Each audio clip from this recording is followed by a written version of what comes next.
Hello, learners. So, today it's a very really interesting topic in Python where we will be going to learn about two very key components into uh, the Python, or let's say while declaring any function or while we are playing with the list or some kind of a strings. I thought these things you might want to know, or for beginners of the Python it is one of the crucial thing. Like, you will get to know more about how a list should be declared or introduced to a function, how a string should be introduced to a functions, how to solve some complex problems using these two modules, and how to minimize your work in more Pythonic way.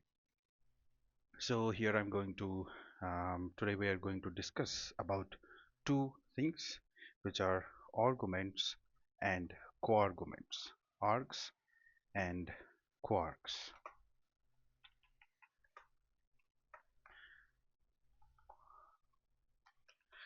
Args and Kwargs both are denoted by arguments are denoted by the single asterisk, and coarguments are denoted by double asterisk. So let's start understanding what they really mean. Sometimes when you look at a Python function definition in Python, you might see that it takes two strange arguments, args and kwargs. So if you ever wondered what these peculiar variables are, or why your IDE defines them in the main, then this article is for you. You'll learn how to use the arguments and coarguments in the Python to add more flexibility to your functions. So in the end, you might know what the arguments and coarguments actually mean, how to use them in the Python definitions, what does the single asterisk mean and how it unpacks and iterables, what does the two asterisks means and how they use to unpack the dictionaries. Now let's start learning about these two things. So uh, arguments and coarguments allow you to pass multiple arguments or keyword arguments to a function. Consider this example. Let's say we define a really simple function. Let's say we declare a sum1 function where we pass two variables a and b in the parenthesis of this function, and in the return we are just simply adding these two and we are returning it. So let's say and when we want to print, we just simply call the function name and we pass the variables, let's say 1 and 3. It will give us 4. So this function works fine, but it's limited to only two arguments. What if you need to sum a varying number of arguments, where the specific number of arguments passed is only determined at the runtime? Wouldn't it be great to create a function that could sum all the integers passed to it, no matter how many they are? Here comes the argument functions. Now let's see another example. There are few ways you can pass a varying number of arguments to a function. The first way is often most intuitive for people to have experience with collections. You simply pass a list or a set of all the arguments to your function. So for this sum1 function, you could pass a list of all the integers you need to add.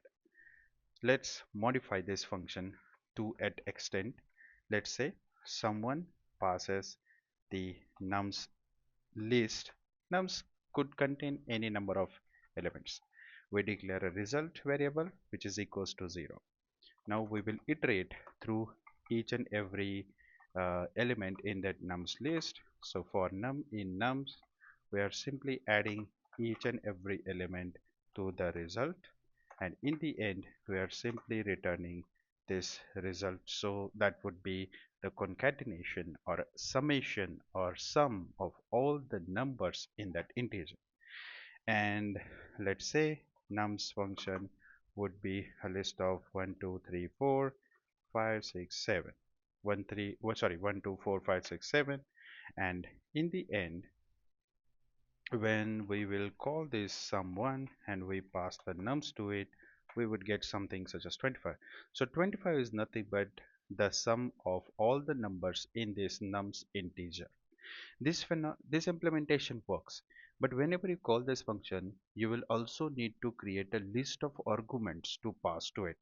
This can be inconvenient, especially if you don't know upfront all the values that should go into the list. This is where the arguments can be really useful because it allows you to pass varying number of positional arguments. Now let's rewrite this function using the args parameter or args variable. So let's say we rewrite this sum1 function, but this time instead we just pass the asterisk args to it. And the following implementation would be the same. We will declare result equals to 0. Now for num in even though we have passed asterisk args to this function, but while writing the function we have to write simple args and not asterisk args. And here we are just adding the numbers into the result, and in the end we are returning the result, which would be the sum of all the numbers into that list. Now let's say I want to print the sum1, but this time I'm just passing some variables directly to it and not going to pass any list. Correct. So I'm just passing sum1 and I'm passing 1 2 3 4 5 6 1 2 3 4 5 6 all the variables directly into the parenthesis. But here we are seeing just asterisk args is passed, and it is considering in the code, if you see, it is considering args as a list. Let's see what happens if we print this. Simply it will add each and every element we have passed into the parenthesis. Like whenever we don't know what kind of a data type there might go or there might pass to the function that we have declared, arguments is the best way to deal with it. Whether it's a list, whether you will pass multiple numbers directly to the list, doesn't matter, it will automatically read it, because that is the specialty of args.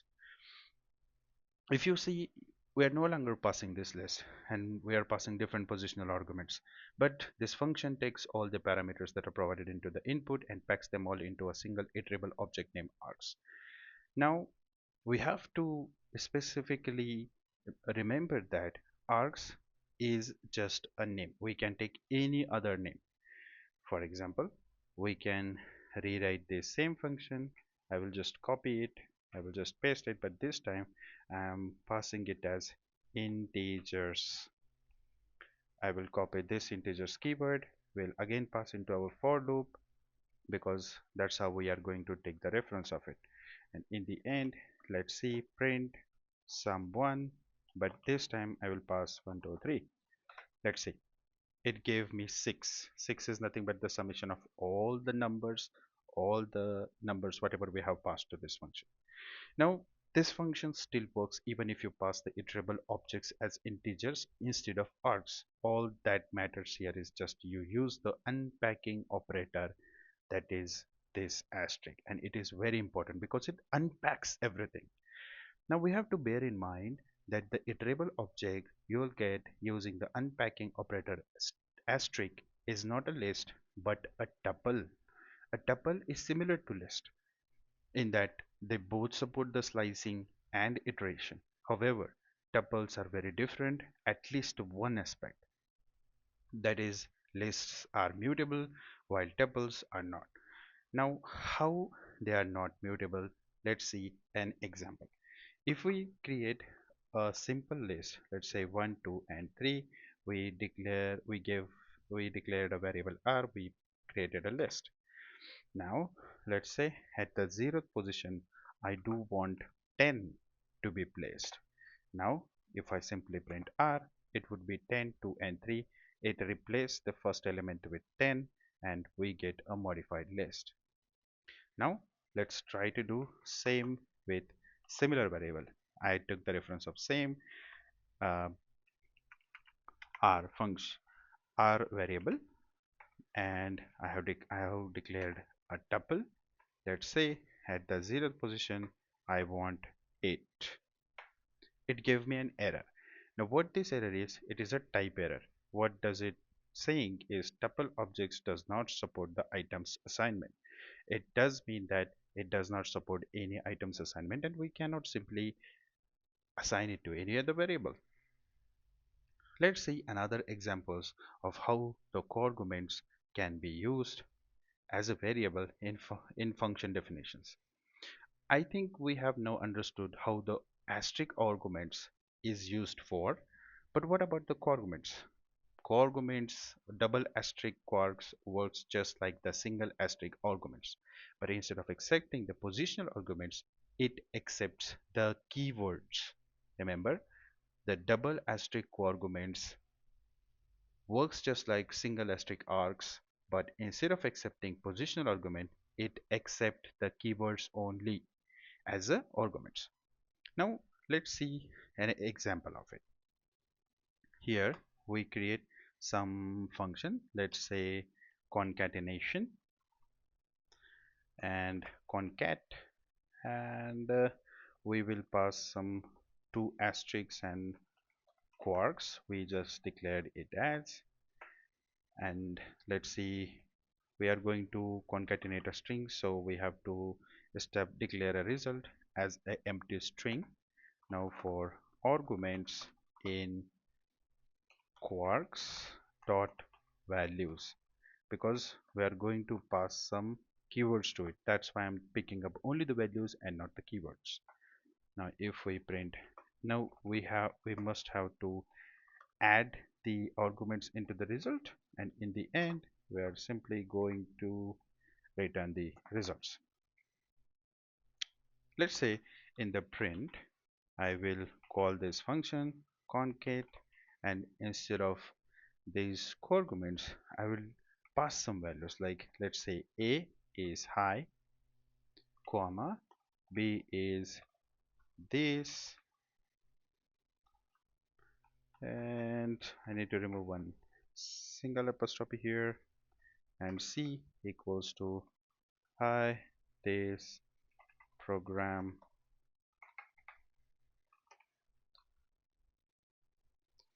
Let's make it more sensible, hi to this program, and let's see what it do. Hi space to this program.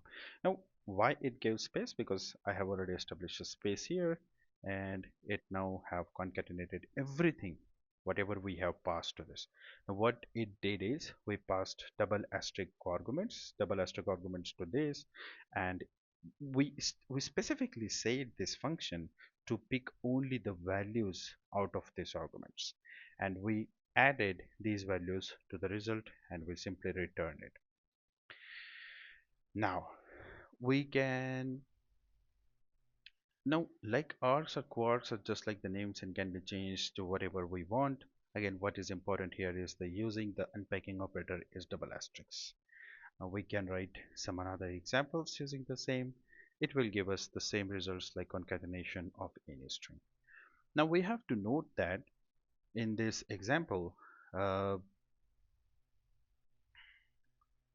iterable object is a standard dictionary. Now if we iterate over the dictionary and want to return its values, like in this example, then we have to use this dot values module. In fact, if we forget to use this method, we will find ourselves iterating through the keys of the Python uh, Python Quarks dictionary instead. So let's say if I copy this same function and I paste it here, but this time I don't use the values, okay, and I pass it, then I copy the same executing function like printing this, it gave me the concatenation of keys, that is A, B and C. It gave me this. That's a pretty interesting feature. Okay, now let's see another example of ordering the arguments in a function. Now that we have learned the arguments and co-arguments, what they are used for, and we are ready to start writing the functions that take varying number of input arguments. But what if we want to create a function that takes a changeable number of both positional and named arguments? In this case, we have to bear in mind that the order counts just as non-default arguments have to precede default arguments. So the arguments must come before the quarguments. To recap, the correct order of the parameters is the standard arguments, quarks, the standard arguments, after that the single asterisk arguments and double asterisk quargument arguments to the function. Let's create a function using the same order. If we create some example function, we pass some normal variables a comma b. After that we pass a single asterisk args. After that we have to pass double asterisk kwargs, and we have to return pass. And then when you call the function, it simply gives us existence. Now let's copy the same function and try to reorder one thing. Let's say I will put these arguments after the quarguments. Here args. Syntax error. Now the arguments cannot follow var keyword arguments because it simply does not want this specific ordering. That's why it gave us the syntax error at the end. Now let's understand. I have already said that we have to unpack several elements. Now what does it mean by unpacking with the asterisk operators like single asterisk and double asterisk? We are now able to use the arguments and coarguments to define the Python functions that take a varying number of input arguments.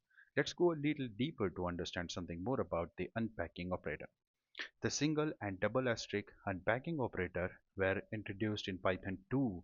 As of now, they have become even more powerful thanks to our enhancing PEP versions. In short, the unpacking operators are the operators that unpack the values from iterable objects in Python. The single asterisk operator can be used on any iterable that the Python provides, while the double asterisk operator can only be used on the dictionaries. Now let's see, we have declared a simple list of some elements 1, 2 and 3. So when we print this, it will give us an entire list. Correct? Now let's try printing the asterisk of R. What it will give us? It will unpack each and every element, and it will print each element separately. If you see, this is the unpacking. This is where it will pick each and every element from that list, and it will print out like it never existed in the list. That's how the asterisk works in here. Now let's try another example with a function. Let's try, we get the sum2 function where we will pass 1 comma a comma b comma c, 3 characters to this, and we have to return a plus b plus c. And if we pass the we have to pass sum2, and in here we have to pass a list of elements. Let's say 1, 2 and 3. Let's see what it gives. Of course, it gave me this error because it asked me sum2 is missing 2 required positional arguments, that is b and c. So let's try this with another approach. We declare a list y, which is consist of 1, 2 and 3. Sum contains the asterisk of y. Now what this will do, we are anyway passing a list, but here we are unpacking it with the asterisk keyword. So unpacking will return the summation of all the elements. Now it should give us the sum of all these elements. So what we did, we established a list with 3 variables. We unpack it by passing the variable name of that list to the function, and function automatically added these 3 elements to the sum, and we got the total sum. Correct. Now let's look at another example. We are not going to touch this function, it will going to be as it is. Let's create another list, let's say t, where we will pass 4 elements to this 1, 2, 3 and 4. Let's again call the sum2 function, unpacks the t's characters to it. Let's see what happens. Now here it did understand that the sum2 takes 3 positional arguments, but we have given 4. How we have given 4? So in the T, you can see there are 4 elements, but the sum2 only takes 3 elements, A, B, and C. But if we don't want to pass them all in the parentheses, we simply have to establish a list with 3 elements and pass them to a function using simple asterisk keyword. That's how it works. Now let's try another interesting example. Let's try what we did before. Let's again modify the sum1 function using asterisk args keyword. We defined a function, so in it the result will be 0 for num in args. Result would be plus or equals to the num, and in the end it will return the result. Correct? Now let's take list 1. List 1 consists of 1, 2, and 3. List 2 consists of, let's say, 4 and 5. And again, list 3 consists of, let's say, 6, 7, 8, 9, and 10. Now here is an interesting part. We have declared 3 variables, 3 lists, and we are going to pass this sum1 with the same logic. Now usually what happens is we either have to pass the list by doing some concatenation to the list, concatenation to a function, because we want the sum of each and every element in the 3 list.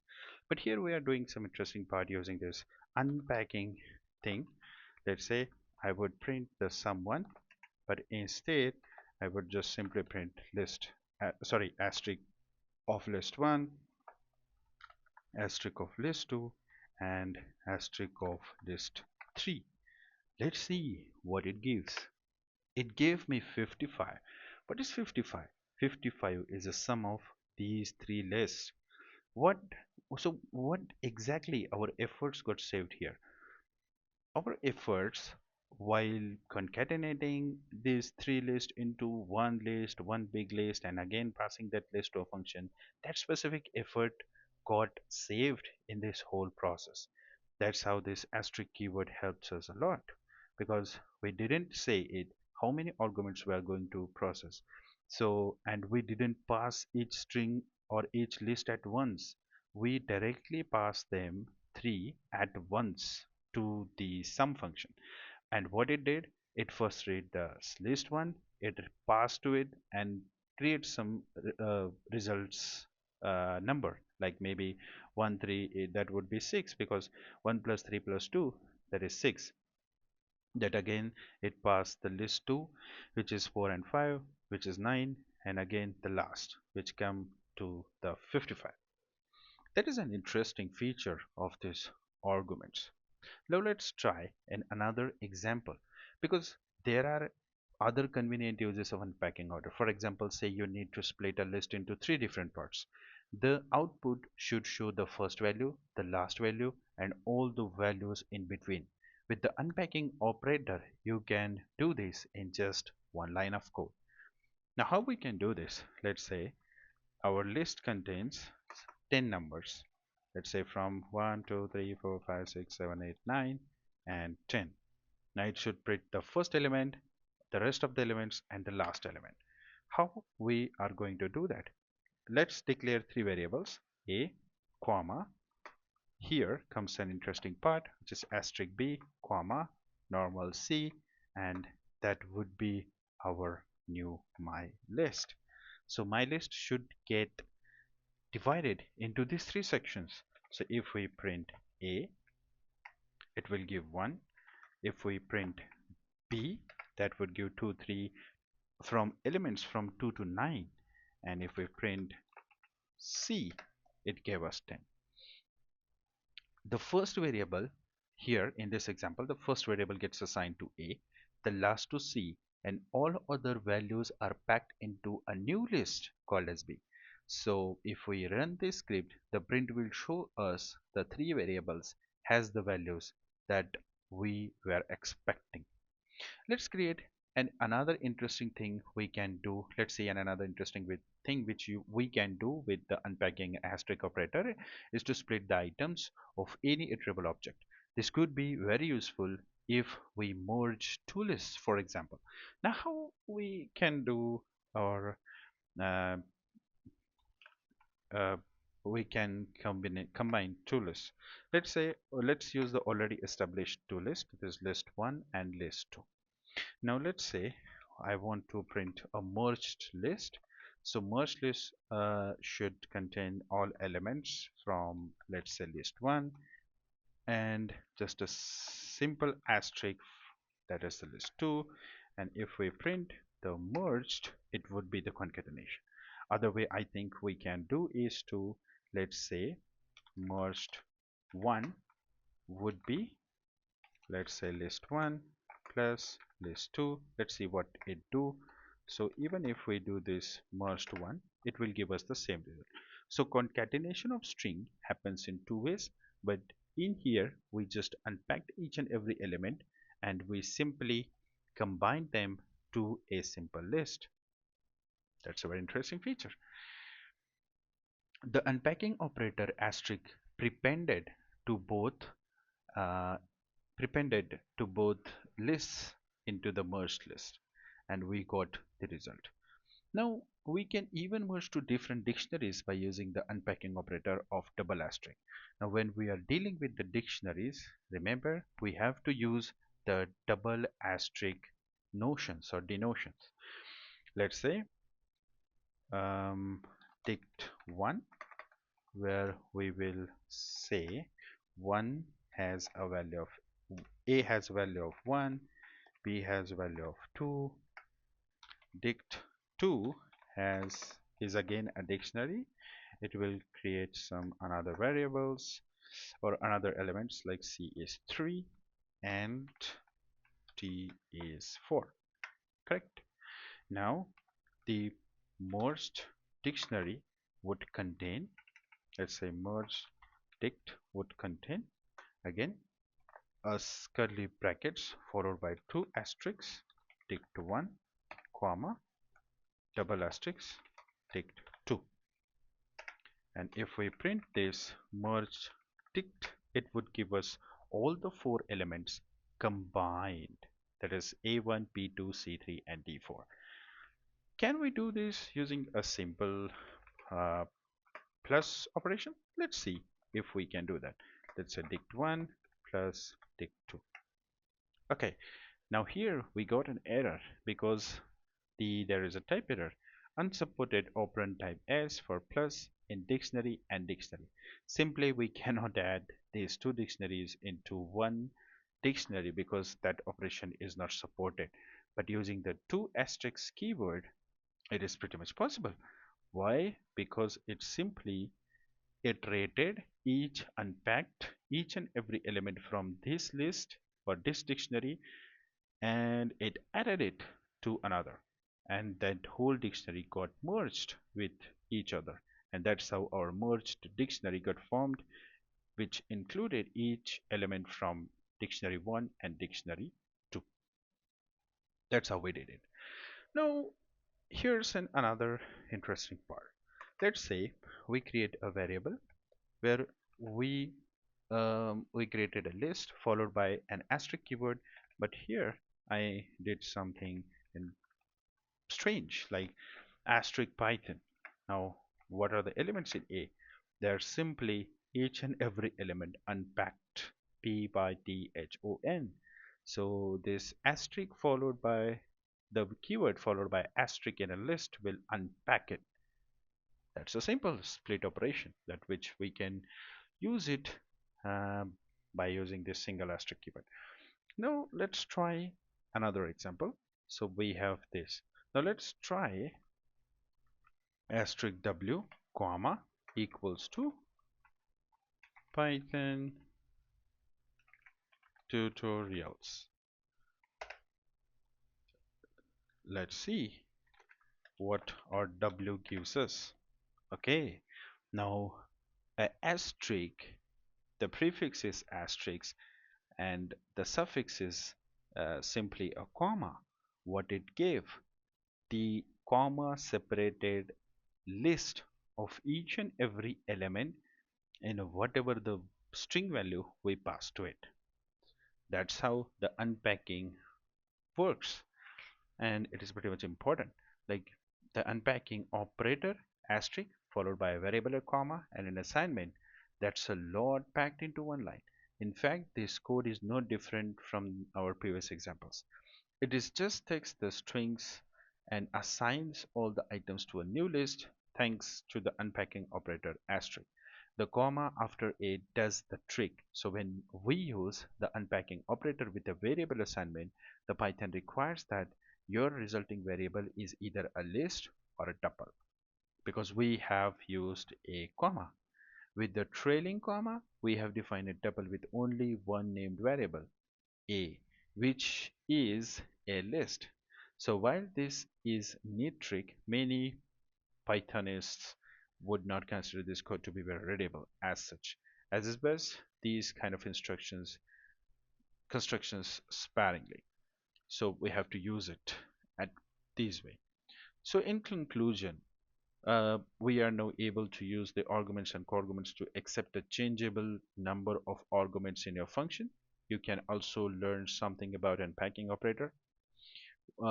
Now we have learned a lot about what does a single asterisk do, what does a double asterisk do, how they can be used, how they packs, how they unpacks the elements from it. That's it for today's video, I think. Thanks for it. Bye bye.